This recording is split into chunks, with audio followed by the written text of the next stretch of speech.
Un petit bonjour de la part de l'auteur. Voici une nouvelle histoire pour vous. Écoutons. Pour le dîner du 75e anniversaire de mon père, ma famille a invité mon fils aîné, mais pas ma fille de 9 ans. Nous avons tous convenu qu'elle ne devrait pas infliger aux autres un sentiment de gêne par procuration, a déclaré ma mère, juste devant elle. Puis, mon fils a fait ceci. Le lendemain, toute la famille paniquait. Je m'appelle Caroline. Et ce samedi-là, la veille du dîner pour le 75e anniversaire de mon père, a commencé à la table de la cuisine de ma mère. Du thé glacé suinté à travers des serviettes en papier, et des marque-places au bord doré, étaient étalés à côté du programme d'anniversaire. Ma fille de 9 ans, June, était assise à côté de moi. Elle tenait le petit papier bleu, où elle avait écrit son discours, pour le 71e anniversaire de mon père. Mon fils aîné, Owen, se tenait derrière sa chaise, mangeant des bretzels dans un bol. Pendant ce temps, ma mère déplaçait les cartes, comme si elle attribuait les places, lors d'un mariage royal.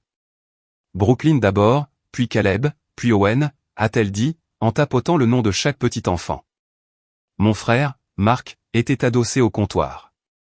Il hochait la tête, comme s'il présidait une réunion du conseil d'administration. Sa femme, Tessa, faisait défiler l'écran de son téléphone.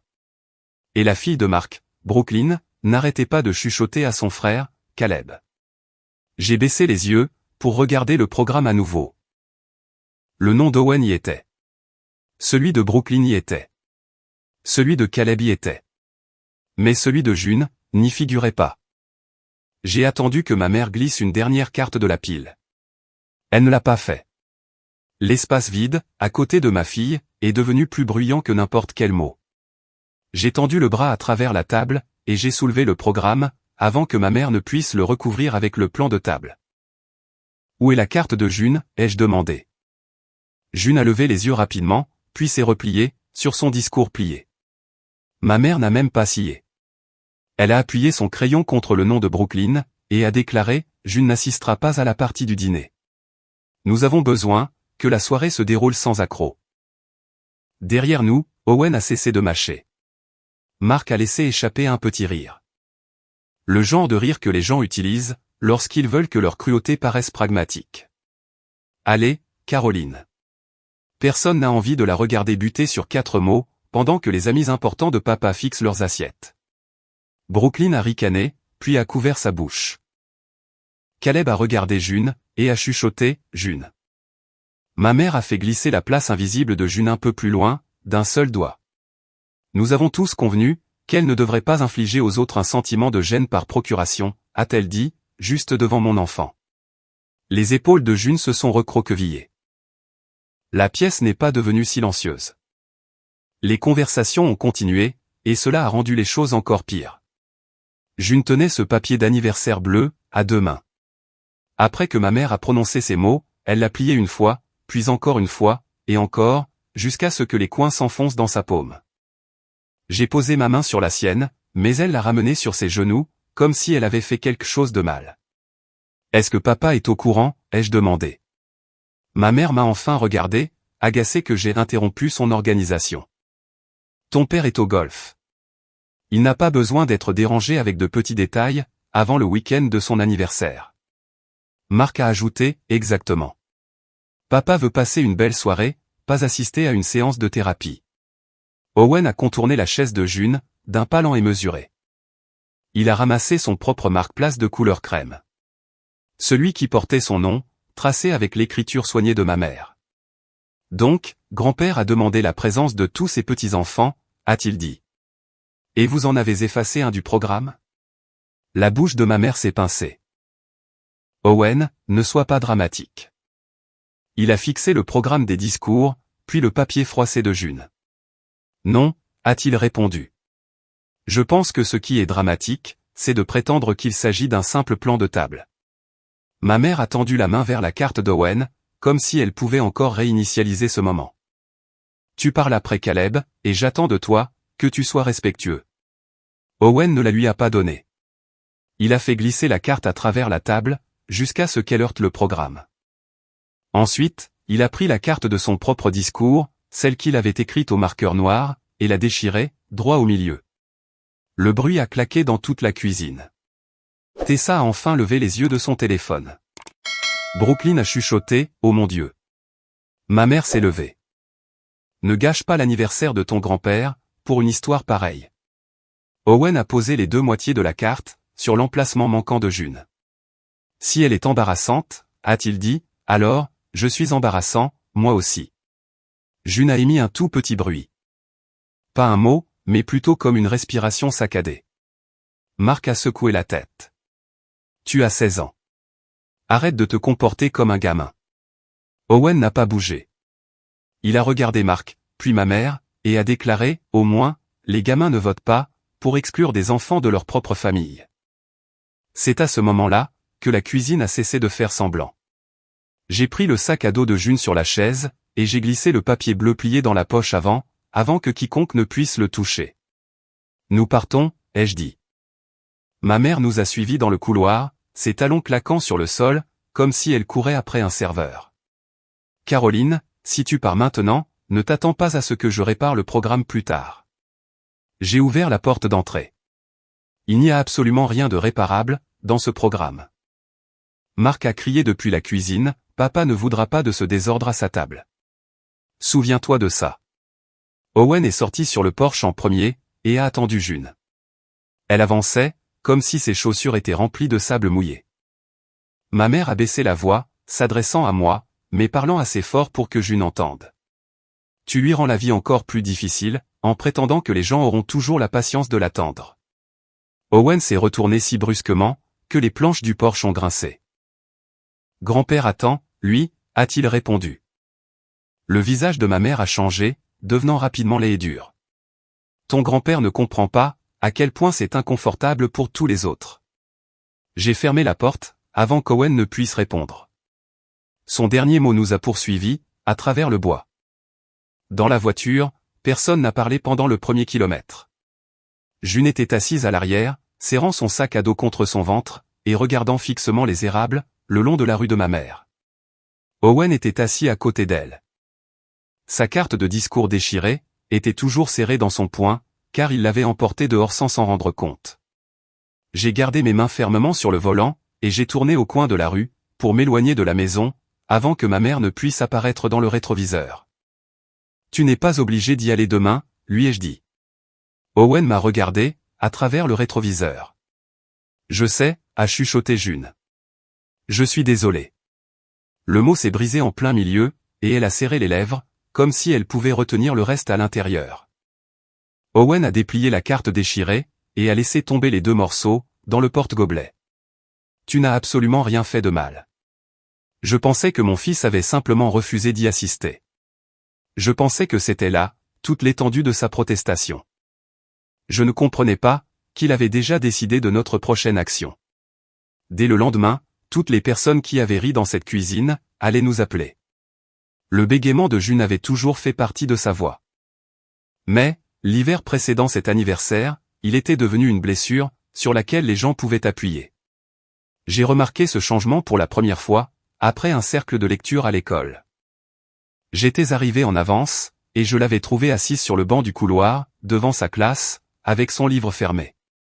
Son institutrice, Madame Henley, s'est agenouillée devant elle, et lui a dit, « Prends tout ton temps, ma chérie. » June a secoué la tête si fort, que sa queue de cheval a frappé ses joues.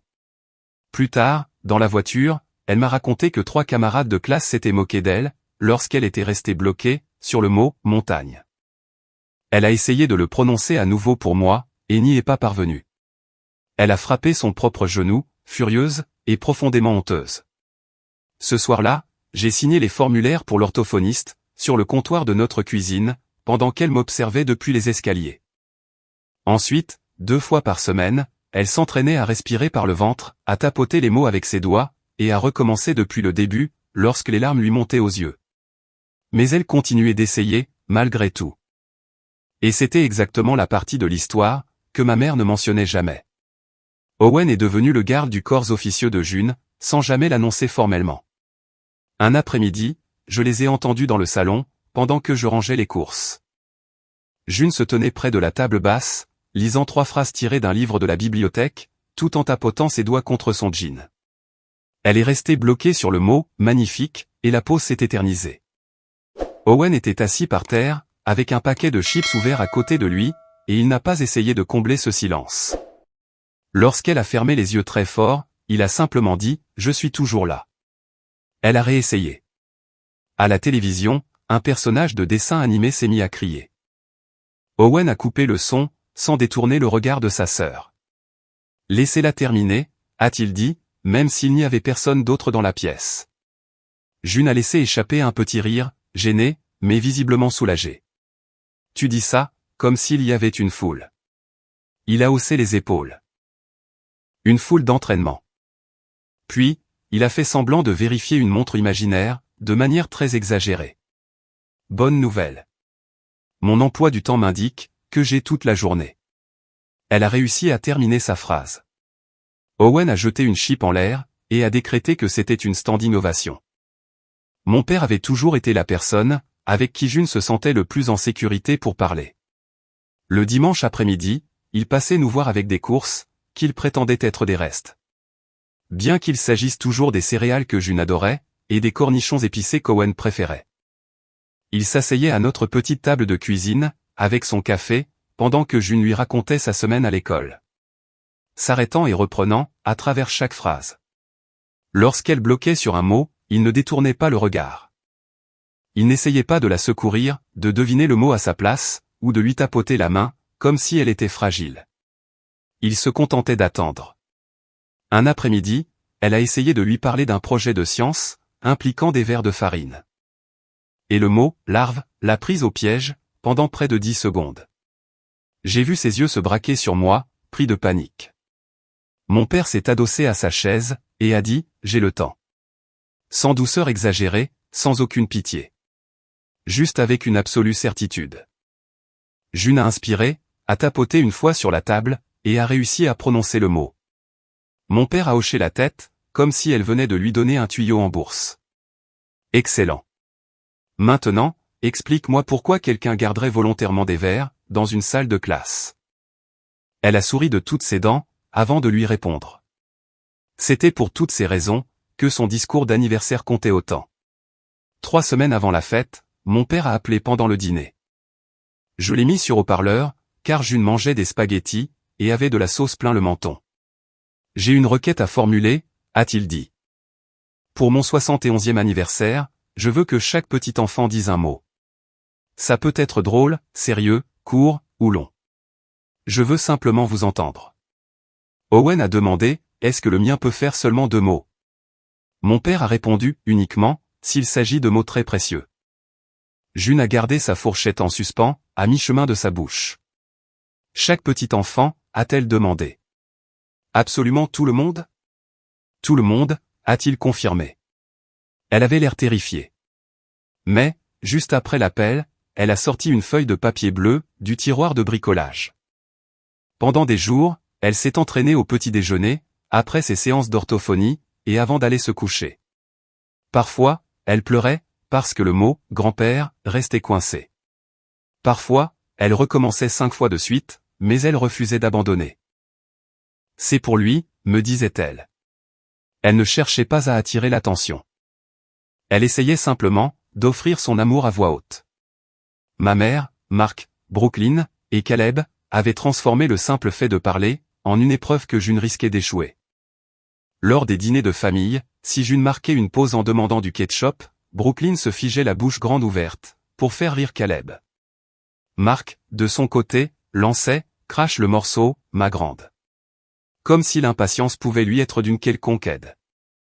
Ma mère préférait utiliser une lame bien plus tranchante. Peut-être que Caroline devrait commander à ta place, a-t-elle dit un jour au restaurant, après que June a eu du mal à demander un croque-monsieur. Tessa, quant à elle, détournait le regard à chaque fois. Ce qui était, en soi, une forme de permission. Lors d'un repas de Thanksgiving, Caleb a répété le « S. s'il te plaît » sur lequel June bloquait. Jusqu'à ce qu'Owen se lève si vite, que sa chaise a violemment percuté le mur. « Refais-le, pour voir » a-t-il dit. Caleb s'est arrêté net. Marc a alors dit à Owen, de se calmer. Ma mère m'a dit, que j'élevais des enfants beaucoup trop sensibles. Et le résultat était toujours le même. June devenait de plus en plus silencieuse en leur présence. Ensuite, ils utilisaient son silence, comme une preuve qu'elle ne devrait pas parler. Leur cruauté nourrissait le problème, pour ensuite lui reprocher d'en souffrir. Le dîner d'anniversaire comportait un autre enjeu, que je n'avais pas totalement compris, avant ce déjeuner d'organisation. Mon père possédait une petite entreprise de fourniture de construction, de laquelle il s'était en grande partie retiré. Il détenait également une part de 25%, dans un duplex familial en location, que Marc convoitait depuis des années. Dernièrement, ma mère n'arrêtait pas de parler des dispositions futures, et des fonds pour les petits-enfants. Tandis que Marc s'efforçait de lisser l'image de sa famille, pour qu'elle ressemble à un prospectus parfait. Le tableau d'honneur de Brooklyn, les tournois de baseball de Caleb, et les comités de bénévolat de Tessa. Owen et June étaient traités comme de simples notes de bas de page. Sauf, bien sûr, si mon père était dans la pièce. La semaine précédant la fête, j'avais surpris Marc dire à ma mère, « Papa aime les présentations soignées.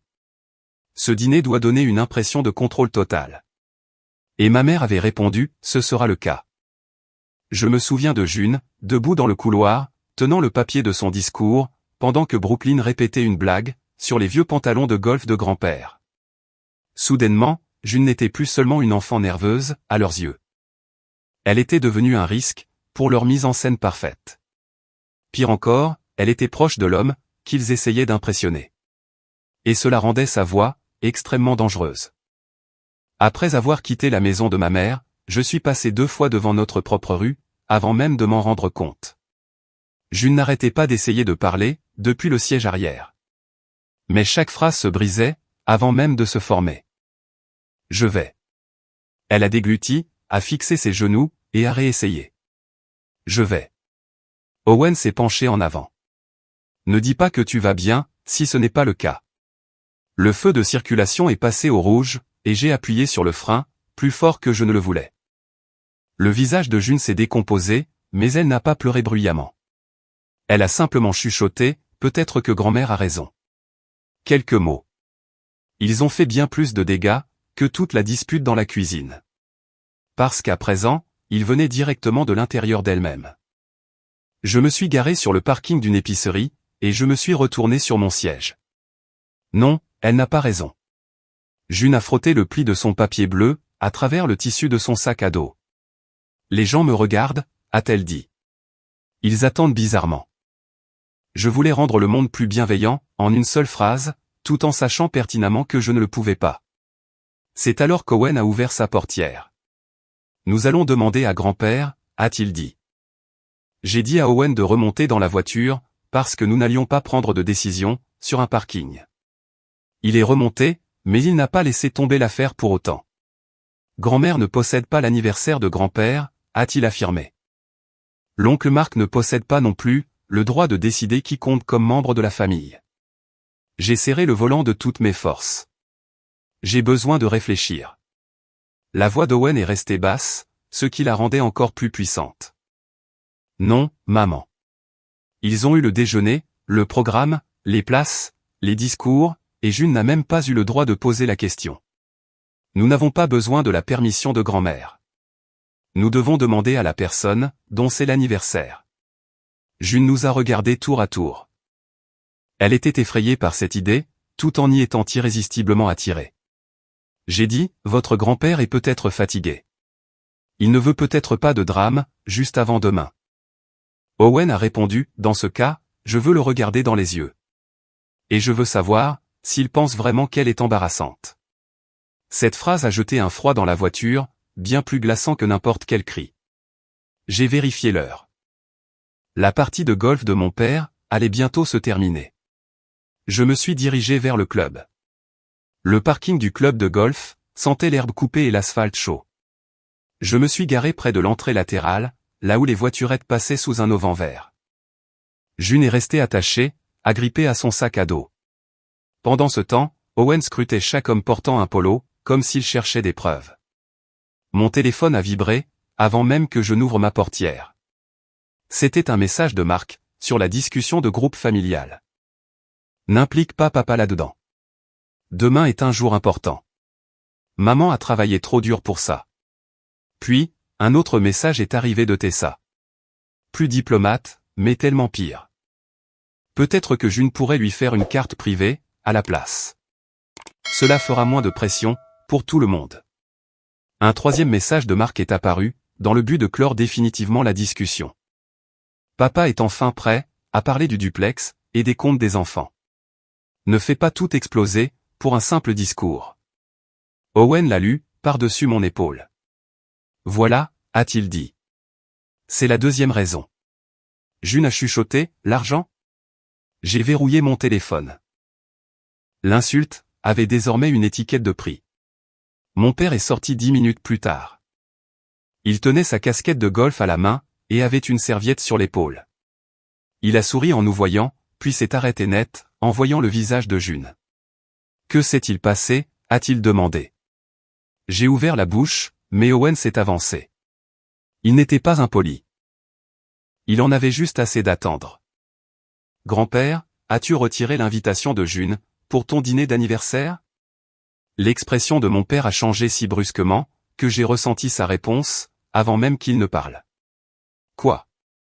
Owen a brandi les deux moitiés déchirées, de sa carte de discours. Grand-mère a dit que June ne viendrait pas, parce que la soirée devait se dérouler sans accroc. L'oncle Marc a dit, que personne ne voulait la regarder s'étouffer sur 4 mots. Brooklyn et Caleb ont ri.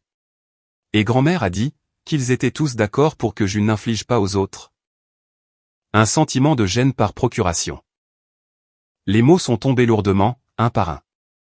Mon père m'a regardé. Non pas pour demander la permission, mais pour obtenir une confirmation. J'ai hoché la tête. June s'est cachée derrière mon bras. La mâchoire de mon père s'est contractée. Qui vous a dit que j'avais accepté une telle chose, a-t-il demandé. Owen a répondu, ils ont fait en sorte, que ça paraisse être l'avis de tout le monde. Mon père s'est abaissé sur le banc, près de l'allée des voiturettes, et a tourné tout son corps vers June.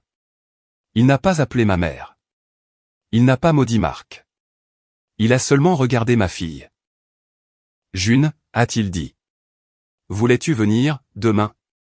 Sa bouche s'est ouverte, puis s'est refermée. Ses doigts ont tapoté contre la bretelle de son sac à dos. J, le son est resté fermement coincé, et elle a tressailli, comme si quelqu'un avait levé la main sur elle. Mon père a attendu. Une voiturette est passée derrière nous. 2 hommes ont ri, près de la porte du clubhouse. Mais lui, attendait toujours. June a inspiré, de la manière que son orthophoniste lui avait enseigné. Je me suis entraîné, a-t-elle réussi à articuler. Les yeux de mon père sont devenus humides, mais sa voix est restée parfaitement stable. J'ai demandé à chaque petit enfant de parler, parce que je voulais entendre, chaque petit enfant. Il a regardé la carte déchirée d'Owen, puis a posé les yeux sur moi. Personne n'avait la permission de la rayer de la liste. Personne. Les épaules d'Owen se sont relâchées, pour la première fois de l'après-midi. June a fixé mon père, comme si elle vérifiait, si le sol était suffisamment sûr, pour s'y tenir debout. Je m'attendais à ce que mon père appelle ma mère, là, sur le champ, et déclenche une dispute sur le parking. Au lieu de cela, il s'est levé, et a brossé l'herbe de son pantalon. Son calme était bien plus pesant, que la colère. Ne réponds pas à Marc, m'a-t-il dit. Ne te dispute pas dans la discussion de groupe. Et n'explique absolument rien à ta mère, ce soir. J'ai demandé, papa, qu'est-ce que tu vas faire? Il a jeté un coup d'œil vers les portes du clubhouse, où ses amis golfeurs discutaient encore, puis il est revenu vers June. Ce que j'aurais dû faire, depuis bien longtemps. Owen a demandé, sommes-nous toujours censés venir? Mon père s'est approché, juste assez près, pour poser une main sur le sac à dos de June, sans la toucher directement, à moins qu'elle ne le veuille. Ton invitation n'a jamais été annulée par moi, a-t-il affirmé. Puis, il a ajouté, venez demain. Apporte ton discours. Je m'occuperai du reste. June a hoché la tête. Un seul, et tout petit mouvement. Mon téléphone a vibré à nouveau dans ma poche. C'était probablement ma mère, cette fois. Et très certainement Marc, lui aussi. Je n'ai pas regardé. Les derniers mots de mon père avaient rendu l'air incroyablement immobile. Nous allions venir, à cette fête. Le dîner d'anniversaire se déroulait dans la salle privée d'un vieux restaurant de grillades, aux murs en bois sombre, décoré de photos encadrées, des équipes de baseball locales que mon père avait parrainées. Je suis entré, avec June d'un côté, et Owen de l'autre. Tous les deux étaient habillés, comme s'ils assistaient à un procès. Ma mère se tenait près de l'entrée, vêtue d'une veste argentée. Mais son sourire d'hôtesse parfaite s'est effacé, lorsqu'elle a vu June. Mark se trouvait près de la table des programmes, en compagnie de Tessa, Brooklyn, et Caleb. Il s'est avancé vers nous, puis a baissé les yeux. Le programme imprimé pour les discours avait changé. Brooklyn et Caleb ne figuraient plus sur la liste des orateurs. Le créneau d'Owen avait également disparu. Exactement comme il l'avait choisi, lorsqu'il avait déchiré sa carte. Le nom de June, lui, figurait bien sous l'hommage des petits-enfants. Et la famille de Mark avait été placée, à 2 tables de distance d'elle, et non plus à côté de nous. Ma mère a saisi un programme, puis un autre, comme si le premier lui avait menti. Mark a sifflé, « Tu as monté papa contre tout le monde. » J'ai répondu, non. Owen lui a simplement raconté ce qui s'était passé. Owen a fixé son oncle, sans même cligner des yeux. Mark a finalement eu l'air effrayé. June a failli reculer, dans le couloir à l'extérieur de la salle privée. Je l'ai trouvée près du porte-manteau. Elle tenait son papier bleu déplié, et il tremblait entre ses 2 mains. « Je ne peux pas », a-t-elle dit. Et les mots sont sortis de manière très fluide, tant ils étaient urgents. « Je ne peux pas le faire, s'ils sont là. » Owen a pris le papier doucement, a lissé un coin froissé, et le lui a rendu. « Tu n'as pas besoin d'être parfaite, » a-t-il dit. « Tu as juste besoin d'être toi-même. » Avant que je ne puisse ajouter quoi que ce soit, mon père a tapoté une cuillère contre son verre d'eau, à l'intérieur de la pièce. Nous nous sommes dépêchés de revenir, pendant que tout le monde s'asseyait. Il s'est levé à la table d'honneur, sans sourire pour le moment. Avant que June ne prenne la parole, a-t-il commencé. « J'ai quelque chose à dire. » Les mains de ma mère se sont crispées autour de sa serviette. Mon père a balayé la pièce du regard. Quand j'étais enfant, je bégayais terriblement. Et je me souviens de chaque adulte, qui m'a fait me sentir stupide, simplement parce que j'avais besoin de temps. La tête de June s'est relevée. Personne ne lui avait jamais dit cela auparavant. Mon père a poursuivi. Et la pièce est devenue bien plus silencieuse, qu'une salle remplie de proches n'a le droit de l'être. La honte, dans cette famille, ce n'est pas le bégaiement d'un enfant, a-t-il déclaré. La honte, ce sont des adultes, qui apprennent à une enfant, que sa voix n'est la bienvenue, que lorsqu'elle est facile à écouter. Mark regardait fixement son assiette. Le visage de Brooklyn est devenu tout rouge. Caleb a arrêté de balancer son pied, sous la table. Ma mère a chuchoté, c'est tout à fait inutile. Mais mon père l'avait entendu. C'est devenu nécessaire, au moment où quelqu'un a retiré l'un de mes petits-enfants, de mon propre anniversaire. Puis, il s'est tourné vers June. Quand tu seras prête. June s'est levée si lentement, que j'ai failli me lever avec elle. Mais Owen a touché ma manche, et a secoué la tête. Il s'est avancé vers l'avant, et s'est tenu aux côtés de sa sœur. Sans la toucher, juste en étant là pour elle. June a déplié le papier bleu. Grand-père, a-t-elle commencé, et les premiers mots se sont étirés. Personne n'a bougé. Mon père a attendu. Owen a attendu. Puis, June a trouvé le mot suivant, et encore un autre. La salle tout entière a dû s'adapter à son rythme. Le discours de June a duré moins de 2 minutes. Mais, chaque seconde avait un poids immense. Elle a bégayé sur le mot « jardin », a fait une pause sur le mot « samedi », et a recommencé une de ses phrases, depuis le tout début. À la table du fond, Caleb a jeté un coup d'œil à Brooklyn, comme s'il attendait leur vieille blague. Mais Brooklyn a baissé les yeux la première. June a continué à parler. « Tu prépares des crêpes avec des pépites de chocolat », a-t-elle lu. Même quand maman dit que le petit déjeuner peut être tout à fait normal. Quelques personnes ont ri doucement. Le bon genre de rire. Elle a souri en regardant son papier, puis a terminé avec la phrase qu'elle avait le plus répétée. Ta voix me permet de me sentir en sécurité. Alors, je voulais utiliser la mienne, rien que pour toi. Mon père s'est levé, avant que quiconque d'autre ne puisse réagir.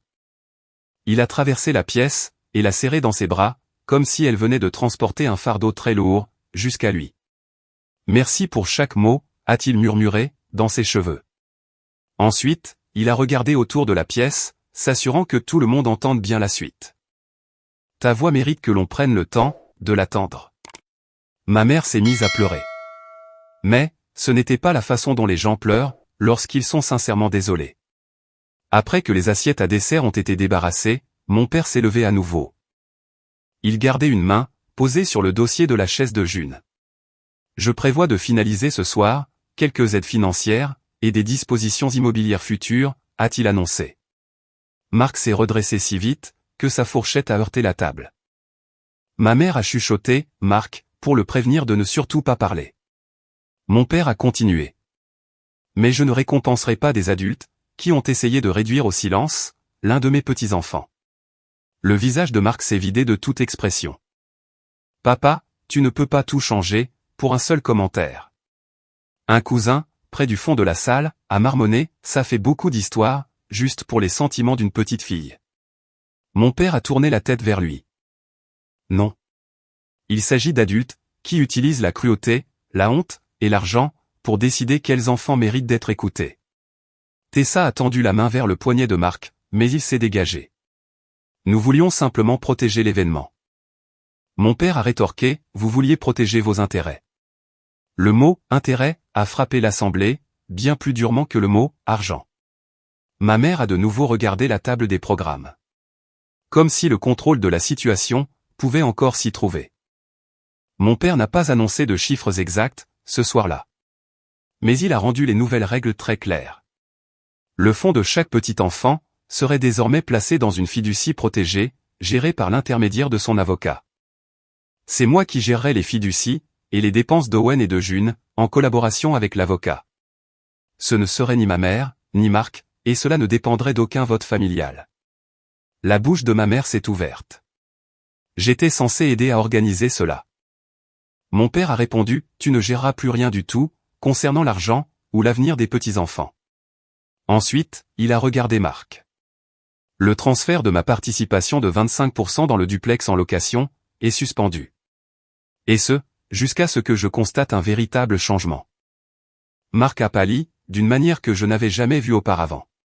Tu punis tout le monde, juste pour une gamine qui bégait. La salle entière s'est figée. Mon père n'a pas du tout élevé la voix.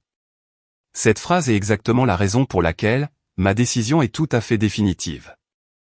Brooklyn a commencé à pleurer, le visage caché dans l'épaule de Tessa. Caleb fixait obstinément ses chaussures. Ma mère s'est couvert le visage. Mais personne ne s'est précipité pour la réconforter. Pour la première fois de toute la soirée, le silence appartenait, enfin, à June. Le lendemain, mon téléphone a vibré avant le petit déjeuner. Marc a appelé 3 fois, puis a envoyé un message, « Appelle-moi, immédiatement ». Ma mère m'a envoyé un long message, parlant d'unité familiale, et de prétendus malentendus privés.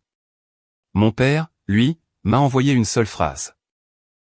C'est réglé. Plus tard, il m'a communiqué les chiffres, car il ne voulait aucune confusion.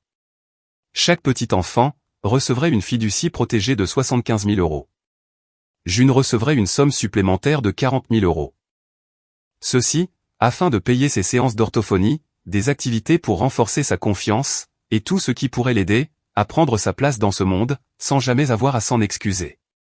Owen, de son côté, recevrait 15 000 € pour ses études universitaires. Parce que, comme mon père l'a souligné, il a su protéger sa sœur, alors que les adultes l'avaient laissé tomber. Marc a perdu sa part tant attendue de 25%, dans le duplex locatif familial. Une part estimée à environ 260 000 €. Et les revenus générés par cette part ont été directement redirigés vers les fonds des petits-enfants.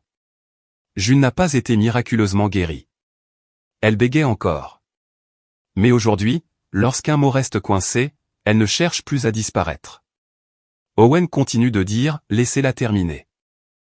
Et mon père dit toujours, j'ai le temps.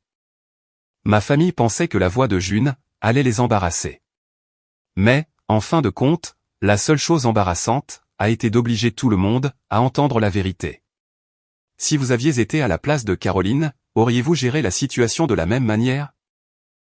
Donnez-moi votre avis dans les commentaires. Et si cette histoire vous a touché, n'oubliez pas de liker et de vous abonner. Bonjour, bonjour. J'espère vraiment que vous avez apprécié cette histoire. J'ai travaillé très dur dessus. J'ai également commencé à narrer mes propres histoires, sur une chaîne différente. Alors, si c'est quelque chose que vous aimeriez découvrir, il devrait y avoir un lien dans la description, et peut-être quelque part sur l'écran.